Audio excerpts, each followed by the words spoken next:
सतगुरुदेव की जय। वीडियो को लाइक शेयर कमेंट ज़रूर करें और चैनल को सब्सक्राइब करना ना भूलें। द्वापर युग में जब आए, एक इंद्रमती नाम की एक रानी थी, इंद्रावती भी उसको कहते हैं, वैसे इंद्रमती भी कहते हैं। और उसके पति का नाम चंद्र विजय राजा, चंद्र विजय था, वो राजा था। वो रानी बड़ी धार्मिक थी और उसने अपना कोई गुरु भी बना रखा था। उस गुरुदेव ने उसको राम कर इसका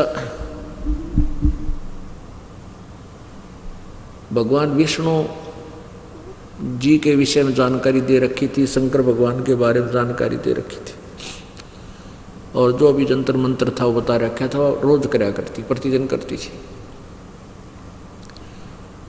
अब उस गुरुजी ने ये बता रखा था कि बेटी, जो धर्म करते हैं या तप करते हैं उनसे उनको राज्य प्राप्त होता है। आज तू रानी है, पिछले पुण्य से है, आगे पुण्य करेगी तो अगले जन्म में भी तू मनुष्य जीवन जब कभी मिलेगा तो रानी बनेगी। इसलिए धर्म किया कर, आए अतिथि जो आपके द्वार पर आ जा, सबको भोजन करा, एक भंडारा लंगर खोल दे, और साधु संत आ जाए तो उनका विशेष आदर कर और स्वयं अपने हाथों से खाना बनाकर खिला बेटी, इतना बहुत पुण्य मिलेगा। और प्रतिदिन एक संत को अवश्य रोजाना भोजन कराया कर। अब साधु मेरे अंड्या कर बैठे रहते, जंगला में बुला लेती वो। ऐसे प्रोसीजर ये चलता रहा कई वर्ष, 2-4 वर्ष। रानी क्या करती थी, प्रतिदिन उसने एक अपना नियम बना लिया कि मैं खाना बाद में खाऊंगी, ये प्रतिज्ञा कर ली। पहले किसी भक्त संत को खिलाऊंगी, फिर पाछे खाऊंगी। अब ऐसे वो चलता रहा, संदेशा दे देती, न्योता दे देती, 2-4 भक्त डेली संत आ जाते, खाना खा जाते। बाकी आम जीव के लिए भी, करा चालतों के लिए भी उसने लंगर अलग से खुलवा रखे। अब क्या हुआ, एक बार कुंभ का मेला हो गया, और कुंभ के मेले में ये सभी जो त्रिगुण उपासक हैं, जिनको हम संत समझा करते हैं, बाकी ये संत तो नहीं है, फिर भी हम अज्ञानता के अनुसार उनको साधु संत मानते थे। तो वो सभी स्नान करने के लिए, पर भी में मोक्ष प्राप्ति के लिए वहाँ चले गए। कहाँ? हरिद्वार में, हर की पैड़ी पे। और आसपास कोई संत नहीं रहा। रानी ने संदेशा भिजवाया, नौकर गए कि सबके कुटियाँ खाली हैं या कोई नहीं। पता चला तो वो चले गए कहाँ? कुंभ स्नान करने के लिए। और मनमाना 15 दिन में आओगे, क्योंकि 5-7 दिन तो पैदल जाने में लगे, 5-7 दिन आने में लगे, 1-2 दिन रेस्ट भी करें वहाँ पर, तो 15-14 दिन में वो 20 दिन में आएंगे। अब रानी के सामने समस्या आएगी, कोई संत भक्त मिला को, ना रोटी उसने खाई, ना दिन तीसरा हो गया। और तीसरे दिन रानी, क्योंकि वो तो नाजुक सी थी, तीसरे दिन तो कति कंडम होगी बिना खाई, और उसने प्रतिज्ञा कर रखी, मर जाऊंगी पर रोटी अन्न नहीं खाऊंगी। अब परमात्मा कहते हैं, जैसे वेद भी कहते हैं, ऋग्वेद मंडल नंबर 9 सूक्त नंबर 86 96 के 26-27 मंत्र में, और ऋग्वेद मंडल नंबर 9 के ही सूक्त नंबर 82 मंत्र नंबर 1, 2, 3, ऋग्वेद मंडल नंबर 9 सूक्त नंबर 20 मंत्र नंबर 1 में क्लियर किया हुआ है कि वो परमात्मा अपने सतलोक से चलकर आता है गति करके, और अपनी श्रेष्ठ आत्माओं को मिलता है। किस लिए मिलता है? उनको यथार्थ ज्ञान देने के उद्देश्य से आता है।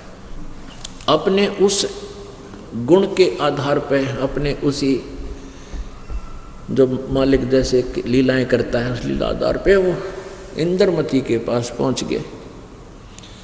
और दूर से, जैसे महल था, महल से थोड़ी दूरी पर परमात्मा ने वहाँ अपने आप को प्रकट किया। आ रहे हैं, जैसे उनके महल की साथ से ऐसे रास्ता जाता था, सामने महल और महल के साथ से एकदम रास्ता टर्न होता था, तो आने वाला रास्ता ऐसा लगता जैसे महल की तरफ ही आ रहा हो आदमी।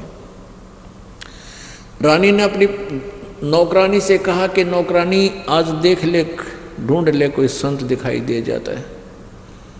एक बार देख ले ऊपर चढ़ के कोई आसपास दिख जाए तेरे को, नहीं तो आज तेरी रानी संसार में नहीं रहेगी, शाम तक मेरी मृत्यु हो लेगी। अब मेरी हिम्मत नहीं रही। नौकरानी ऊपर गई, अटारी पर चढ़कर देखा कोठे पर, एक आशा की किरण उसको दिखाई दी। परमात्मा कबीर देव जी एक साधारण सी दाढ़ी वेशभूषा और सफ़ेद कपड़े धोती आ रहे हैं। अब नौकरानी दौड़ी दौड़ी नीचे आई और कहा, रानी सामने संत एक भक्त आ रहा है। रानी ने कहा, जा जल्दी ला बुला के, तेरा भला हो, नहीं तो आज मेरी मृत्यु होगी। अब वो भागी गई रानी और नौकरानी ने प्रणाम किया और कहा, महाराज जी आपको हमारी रानी याद कर रही है, आप वहाँ चलो। परमात्मा ने पूछा, आप कौन हो बेटी? कि मैं नौकरानी हूँ और मेरी रानी ने, हमारी रानी ने ऐसे ऐसे प्रतिज्ञा की हुई थी। 2-3 दिन से कोई संत मिला नहीं, उन्होंने आहार नहीं किया, आप उनकी प्राण रक्षा करो मेरे मालिक। परमात्मा बोले, बेटा वह रानी तू नौकरानी, मैं तेरे का इतना चलूँ, यदि उसको गरज है तो यहाँ बैठा हूँ, खुद आवे रानी प्रार्थना करे जब चालू। तो नौकरानी दौड़ी दौड़ी गई कि रानी ऐसे ऐसे संत कह रहे हैं। तो इंद्रमती ने कहा, बहन मेरा पकड़ मेरा हाथ, सहारा लेकर अपनी नौकरानी का धीरे धीरे मालिक के पास आई और चरणों में शीश रख दिया। कहा कि हे प्रभु मेरी हिम्मत नहीं, आप तो कह रहे थे कि मुझे बुलाने आए तो मैं चलूँ, मेरी तो इच्छा करती है अपने अतिथि को, अपने महात्मा को, संत को मैं अपने कंधे बैठाकर घर ले चलूँ, अगर मैं इसी योग्य होती थी। मेरी इतनी इच्छा है आपकी सेवा करने की। तो कहते हैं, साधु भूखा भाव का और धन का भूखा ना। अर्जय को धन का भूखा, वो साधु को ना। तो उसी समय परमात्मा ने बोले, चल बेटी मैं यही देखना चाहूँ था, तेरे अंदर कुछ श्रद्धा भी है भगवान की, या मैं भूखी मरे। आगे रानी ने अपने हाथों रोटी बनाई दुखी सुखी होके और कहा, ले महाराज रोटी खाओ। परमात्मा बोले, बेटा मैं, मेरा शरीर जो है ये पंच भौतिक नहीं है, मुझे आहार की आवश्यकता नहीं है। रानी बैठ गई माथा पकड़ के, मेरे काम भी नहीं है तू महात्मा, रोटी खाओ तो मेरा कल्याण होगा, नहीं तो मुझे भी कोई लाभ नहीं आपसे। तो कहने लगा, ला बेटा खाना खाऊंगा। कहते समर्थ उसी को कहते हैं। अब आहार किया, वो तो और परीक्षा लेना चाहो थे कि देखो भी आज खावेगी कि बैठी रहेगी। तो कहने लगे, ठीक है बेटा ला खाना खाते। परमात्मा ने आहार किया, रानी ने भी आहार किया। तो परमात्मा ने कहा कि बेटा एक बात बता, जो साधना तू कर रही है किसकी पूजा करती है? कि सिर्फ की विष्णु जी की और शंकर भगवान की। ब्रह्मांड पूजन का इन्हें बताई नहीं रखी। तो परमात्मा ने कहा, बेटी इनकी पूजा से तुझे क्या मिलेगा? कि स्वर्ग में जाऊंगी। स्वर्ग में कितने दिन रहेगी? तेरा जितना पुण्य होगा इतने दिन तू स्वर्ग रहेगी। उसके बाद कहाँ जाएगी? कि तकुतिया बनेगी, गधी बनेगी, 84 लाख योनियों में धक्के खाएगी। और मेरे पास एक ऐसा मंत्र है जो तेरे गुरु जी के पास नहीं है बेटी, तेरा जन्म और मृत्यु से सदा के लिए छुटकारा हो जाएगा। इस बात पर वह रानी चंगर की नो बोली, महाराज जी मेरे गुरु जी के बारे में कुछ नहीं बोल देगा। ये संत ऐसे ही होते हैं, एक दूसरे की जो है ना निंदा करते हैं और अपनी महिमा बनाते हैं। मुझे कति जरूरत नहीं, मुझे अपना गुरु जी शिरोधारी है। अब परमात्मा बोले, बेटी बात सुन ले, ठीक है तुम बालक हो, डॉक्टर की दवाई को डॉक्टर बता सके हैं, मरीज को नहीं पता। जो तू साधना कर रही है एक आने की नहीं, यानी 84 लाख योनियों में धक्के खावेगी। और सुन ले, तू नहीं मानना चाहती है, आज से तीसरे दिन तेरी मृत्यु होगी और तेरा सर्प डसेगा, और सर्प के डसने से तेरी मृत्यु होगी। तेरा गुरुजी नहीं बचा सका, तू या बुला के बैठा लिए तेरे गुरुजी ने, तू नहीं बच सके, तेरी आयु नहीं आगे। अपने आत्मा जो मरण का टाइम आवे है ना, बात चल रहा है, जब समस्या आवे है, जब तो सब कुछ मान लेता है प्राणी, तो रानी ने सोचा भी साधु संत झूठ नहीं बोला करते पहले, अब तो नरे निकम्मे हो गए, अब तो नरे झूठे संत। पहले साधु संत की वेशभूषा में झूठ नहीं बोला करता, अगर कोई ऐसी गलती कर देता उसको बाइकाट करते थे सभी संत। इसी आधार से जब श्री कृष्ण और अर्जुन गए थे मोरध्वज राजा के द्वार पे साधु रूप बना करके, उन्होंने ये कहा था कि मेरा एक शेर बना लिया लीला से, माया से, और ये कहा था कि हमारा शेर मांस खाएगा, और जो आज हमारे शेर का आहार बनेगा ये मनुष्य का मांस खाएगा। और किसी पल्लेदार न पकड़ जाओ, पल्लेदार का नहीं खाएगा, तुम्हारे परिवार का एक सदस्य का मांस इसको खिलाओगे, और जो इस आहार बनेगा हमारे सिंह का वो सीधा स्वर्ग जाएगा। तो उसमें विश्वास हुआ करता संतों की वाणी का कि संत जो झूठ नहीं बोलते। तो तीनों लड़का, माता और पिता में आपस में बात ठनगी, सब ने लालच हो गया। रानी ने सोचा मेरा नंबर आ जाए, मैं स्वर्ग जाऊंगी, ये शरीर तो आज ना कल खत्म होना ही है, लड़का हो गया, जवान हो गया, इसको राजगद्दी दे देंगे और पति और ये दोनों राज कर लेंगे।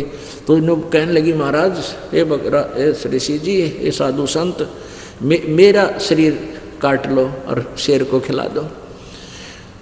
तो लड़का मोरध्वज राजा कहने लगा देखो मेरे रहते मेरी पत्नी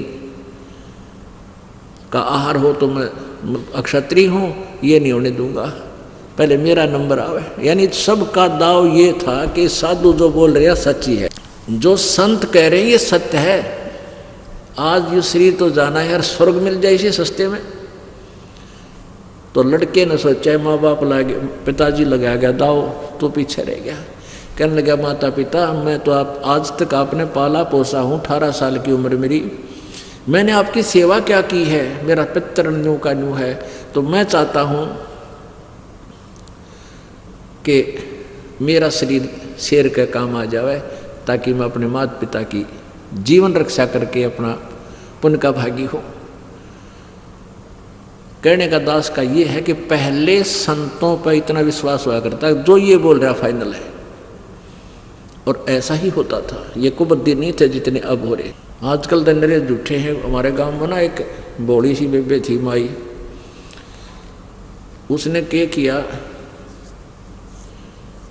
एक गेहूं लेके ला, माई की बेटी गेहूं ला, वह गेहूं ले आई, गेहूं नो लिखा के नो कर दिया, के पाया बोला सोना हो गया सोना। वो गेहूँ के दाने और चमकीले से हो गए, सोने के हो गए। फिर बोला सरस मिलाई, वह नो करके वह इतनी बड़ी बड़ी गुंडे हो, उसमें अंकुर फूट आए। अनु बोला माई की बेटी तेरे गहने को दुगना कर दूंगा, तेरे जेवरात है ना दुगने बना दूंगा, हूँ तो ले आला और तेरे पास रख जाऊंगा, 10 दिन पाछा खोल लिए दुगने हो पाओगे। और उसने सारे गहने लाकर उसके पास रख दिए। अब ये रख जाऊंगा, मैं नहीं ले जाऊंगा कुछ भी, मुझे तो तू 2 किलो गेहूं दे देना बस। अब वह ले आई, सारे गहने धर दिए, काट गए। ने बोला आटा ला, वह आटा लेने चलेगी, और वो नकली गहने ले रहा था, असली तो गाल लिए जोड़े में, नकली डाल दिए उसमें। वह आटा लाई, ने बोला गूंद, इसने गूंद दिया आटे के, हाँ वो उस वाले जो असली तो डाल लिए, नकली उसमें डाल के और आटा गूंद के, और एक बर्तन लिया, बर्तन रख दिया, उस पर सील ला दी। ने बोला 10 दिन में खोलिए दुगने हो पाओगे। वो लेगा जाता रहा, उसके घर क्या बेरा पट्टिया पता लग गया। वो खोल के देखा, जब 2 घंटे पाछे वो सारे वो नकली थे, लोहे के पॉलिश कर रखी, सुनारतें दिखाया कि तो सारे नकली हैं, उसलिए तो ले गया वो। तो आजकल के दिशे हो गए। पहले ये था कि संत जो कह देता था वो सच्ची हुआ करती। तो इसी उद्देश्य से रानी डर गई, अकेले हुए बात बिगड़ गई। और ये तो ऐसा संत भी कोई ना कोई लालच लो भी करता हो, ये तो हमारे घरानते भी नाट्य था। तो सारे विचार ला के वह घबरा गई। तो रानी पैरा में पड़ गई, चरणों में गिर कर रोने लगी, प्रभु मेरी जीवन रक्षा कैसे हो। तेरी जीवन रक्षा होगी बेटी, तो मेरे से उपदेश ले, और जो साधना मैं बताऊं ऐसे करना, तेरे गुरुजी वाली नहीं करना, पहले वाली। जिस डॉक्टर की दवाई ले उसी की औषधि खानी चाहिए, दूसरे की नहीं। अब कहते हैं ना मरता के नहीं करता। कहने लगी जो आप कहोगे मैं वैसे ही करूंगी।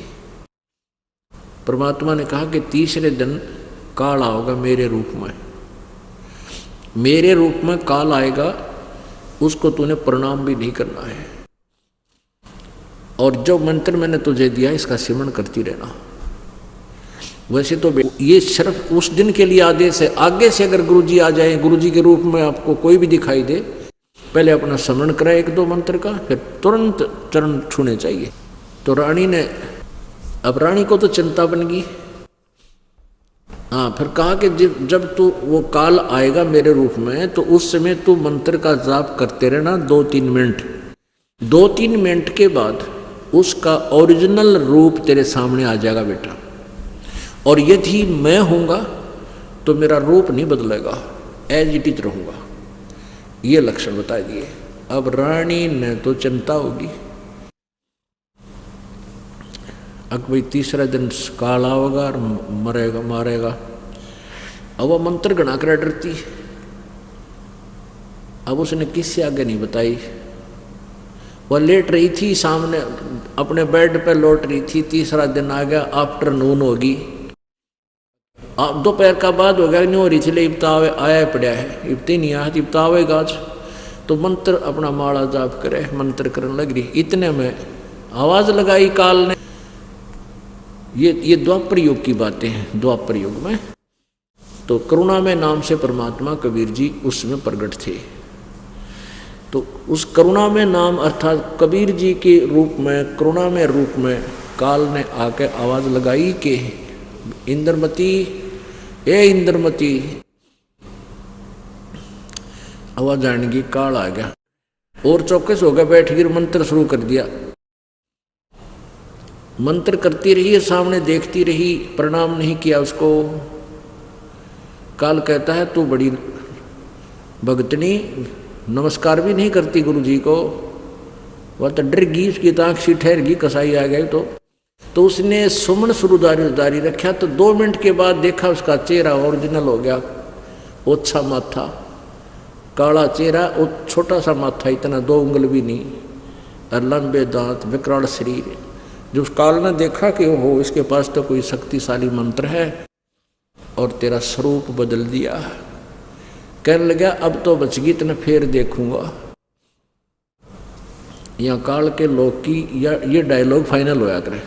लड़की वो चला गया काल तय। अब रानी ने खुशी मनाई। ओहो, बांदिया ने कहा आज मेरी मृत्यु होनी थी, काल आया था मुझे लेने के लिए, मेरे गुरुदेव जी ने बचा दिया। वह दौड़ी दौड़ी राजा के पास गई। राजा से भी कहती है कि आज मेरी मृत्यु होनी थी, मेरे मैंने नया गुरुजी बनाया, उसने मेरी रक्षा कर दी, आज मैं बच गई, काल आया था लेने। अब राजा था वो थोड़ा मोटे दिमाग का या दूसरे टाइप का, घुटी सूटी लानी, और भगवान भक्ति नहीं करता था, वैसे धार्मिक अवश्य था, नर महात्मा का था। अपनी पत्नी को भक्ति मार्ग में बाधा कभी नहीं करता था वो। फिर भी अपने हिसाब से वो क्या कहता है कि तू क्यों ड्रामा कर रही है बौड़ी, काल आ जाता और छोड़ जाता तेने। बोला नहीं, मेरे गुरुजी ने साची बताई थी, उस दिन कह दिया था। बोला इन्हें बुकाया कर, पैसे अठनी है। बोला जा तू ड्रामा ना कर, निकल यहाँ से। यानी उसको तो वो तो ढंग से बात नहीं की, पर वो ना करो, पर जिसका लग गया वो जाने। वो तो इतनी फुल्ली नहीं समावे भगवान ने। ओहो, बड़ी दया करी मेरे दाता, सचमुच आज तो मेरी मौत थी। नो करते करते वह बेड पे लेट गई। लेटते नींद आएगी, क्यों सुख में नींद आया करे। निंद्रा में वह लोट आँखें मीची हो रही थी। इतने में काल सर्प बन के आ गया। सर्प बन के आ गया और रानी को डस लिया पैर में। एकदम उठी, रोन लगी, आए खाली। सर्प नौकर भागे आए, नौकरानी आई। उन्हें देखा कि मोरी के घर की मोरी के अंदर से एक बहुत बड़ा सर्प निकल रहा था। नौकर इतने किले में बाहर आए, इतने तो बहुत टाइम हो लिया, इतने वो छुप गया। अब एकदम बेहोश होगी रानी, मृत्यु को प्राप्त हुई।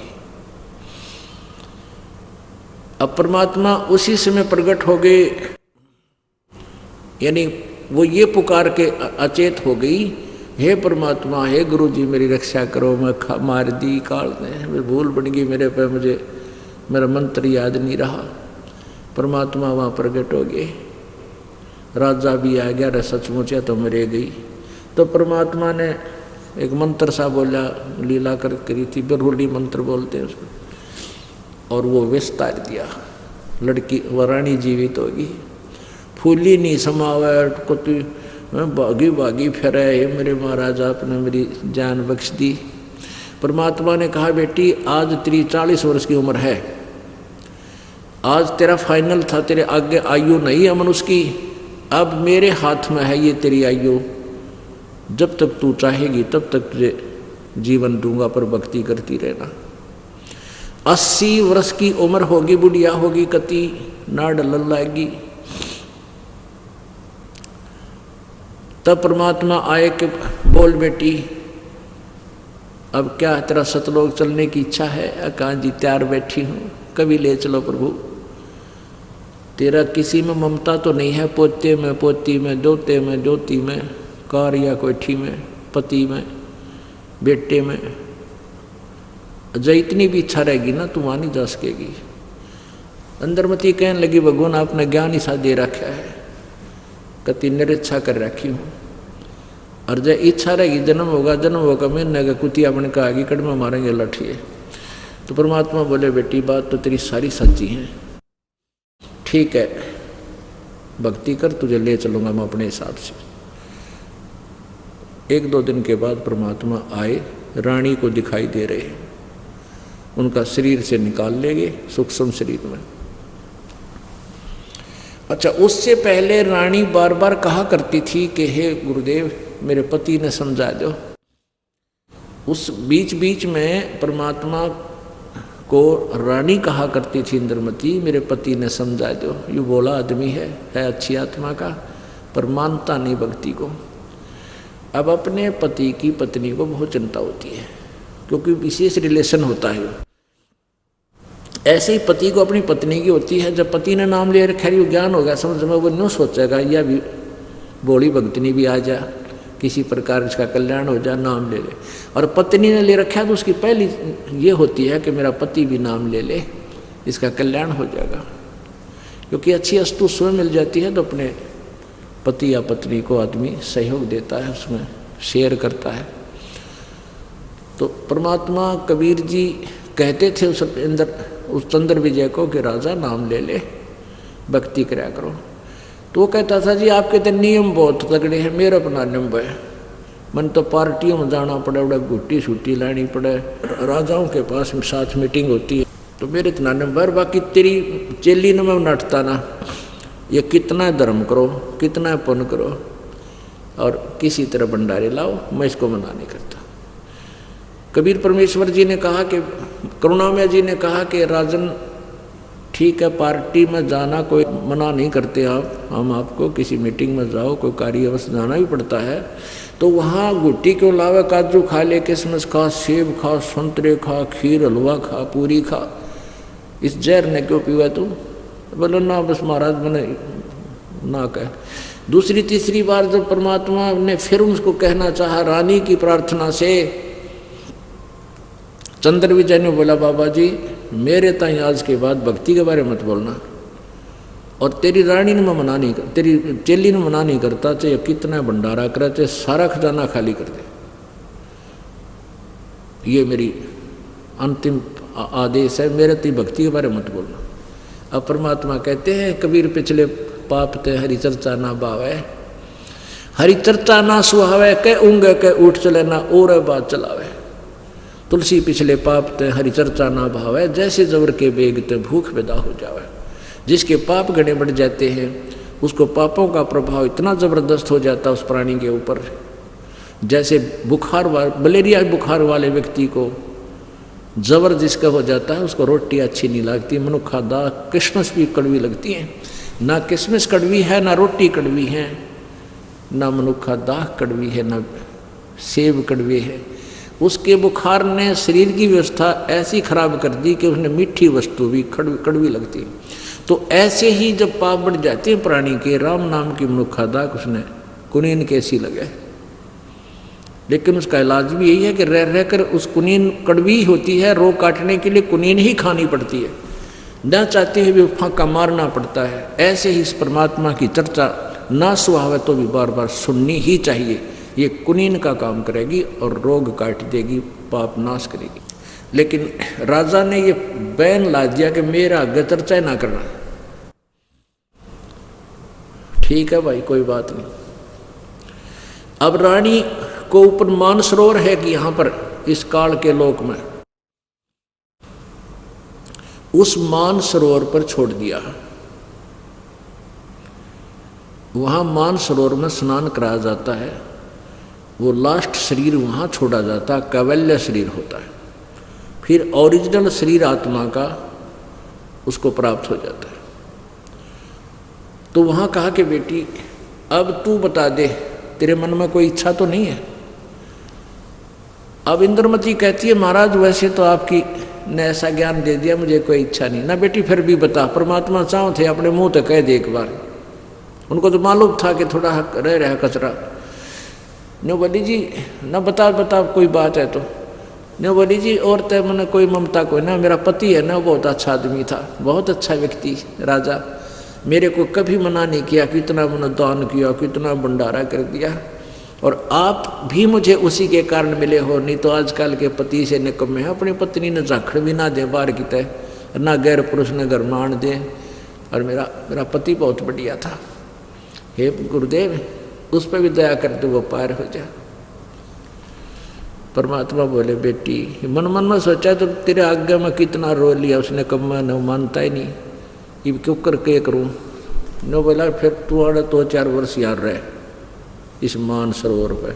अब परमात्मा जान गया कि यह भी कमजोरी है, अब यह कह जरूर से समार के बात न, पर यह भी कमजोरी है।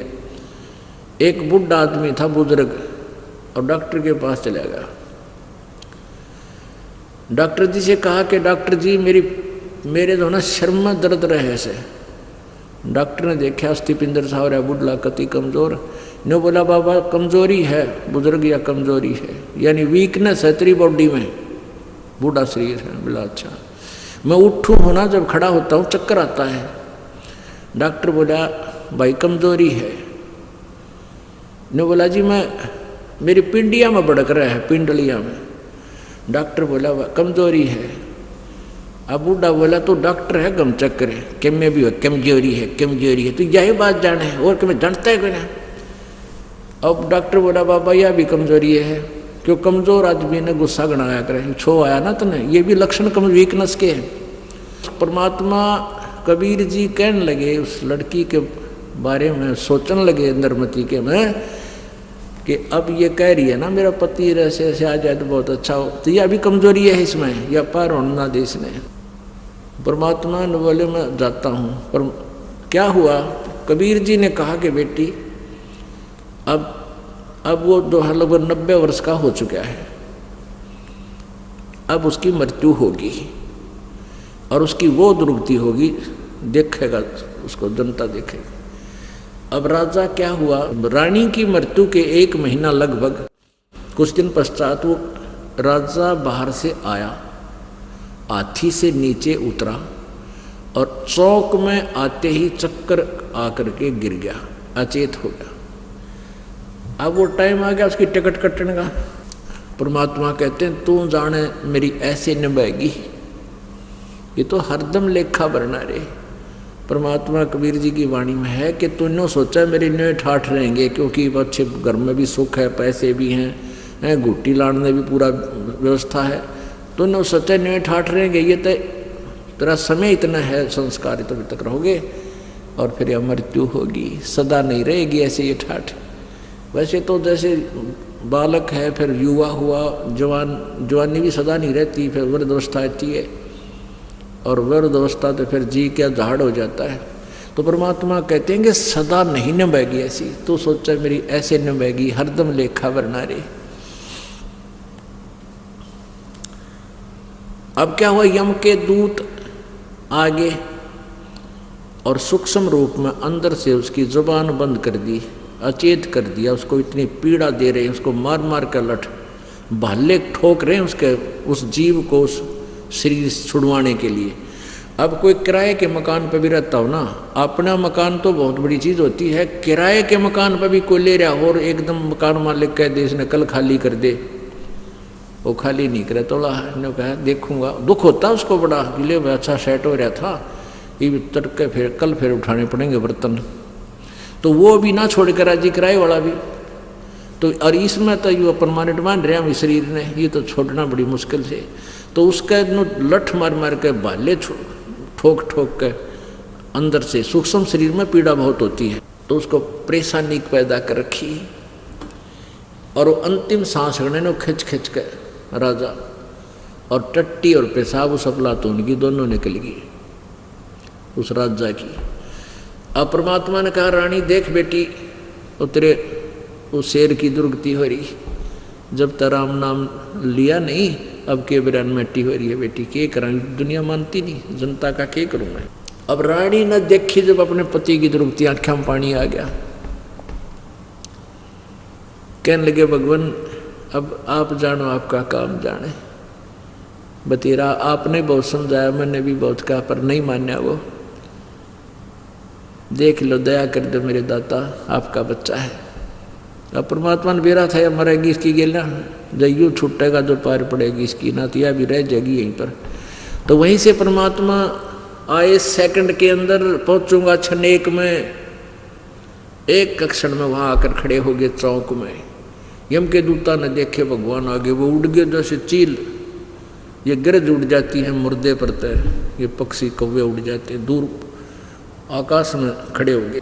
अब यम के दूत उसका टीटुआ दाब रहे थे, वह छूटते और राजा होश में आ गया और देखा सामने गुरुजी खड़े, रानी के गुरुजी खड़े, चरना में पड़ गया और वो राजा ने दिखाई दे, वो खड़े यम के दूत, और ये तो इनसे डर कर गए हैं, पैर पकड़ लिए, माथा टेका, मन बचा लो गुरुजी, बचा लो महाराज, मेरी रक्षा करो। न बोला रपला तूने इब कित गई तेरी वह घुटी छुटी, कितना समझाया था तने एक नहीं मानी, और मैं जाऊँ इतना अत्ते खाएंगे, देखो वह खड़े बोले अरे भगवान तुम ना जाइयो, हे गुरुजी यहाँ से मत जाना, मेरी रक्षा करो मेरे दाता। परमात्मा बोले भाई मैं कब तक रहूँगा तेरे पास, कुछ भी करो।